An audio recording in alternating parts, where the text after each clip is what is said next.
For Galeb, we did a lot of research in mood boards to define his personality and his various physical traits. Galeb is a Ventru. Ventru have a certain classiness and often wear a suit, so we decided to put him in a blue suit, the color of his clan. After establishing Galeb's clan and defining the main points of his character, we decided to individualize him further to give him depth, so we gave him rings and tattoos. Galeb is a Ventru, and ever since the Beckoning, when all the elders left Boston, he has been the oldest and therefore most powerful vampire in Boston. For his history, we made him a traveler to represent how you can grow weary of everything. Because Galeb, as an elder and the last one, is kind of worn down because the other elders ultimately left him. And he finds himself with all these neonates who are fighting amongst themselves for power. And the question Galeb asks himself is, does he want to join in this struggle for power or not? Galeb is the prince's right-hand man because he is very powerful and highly respected. She feels she needs him to keep the domain together. The problem is that he can also hear the beckoning. And he's in this state of indecision. Does he want to leave and join the other elders, or should he stay, help the prince, and maybe change the situation?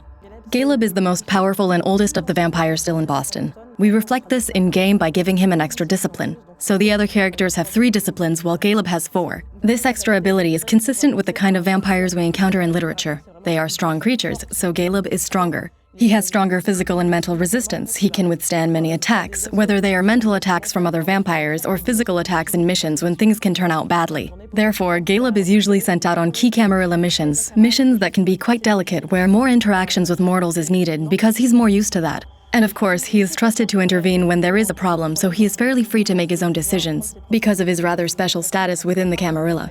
Galeb is definitely a warrior. He's very strong, a real problem solver. He's there to safeguard the Camarilla, but he's also the oldest and carries more burden on his shoulders. He's seen all the internal wars within the Camarilla.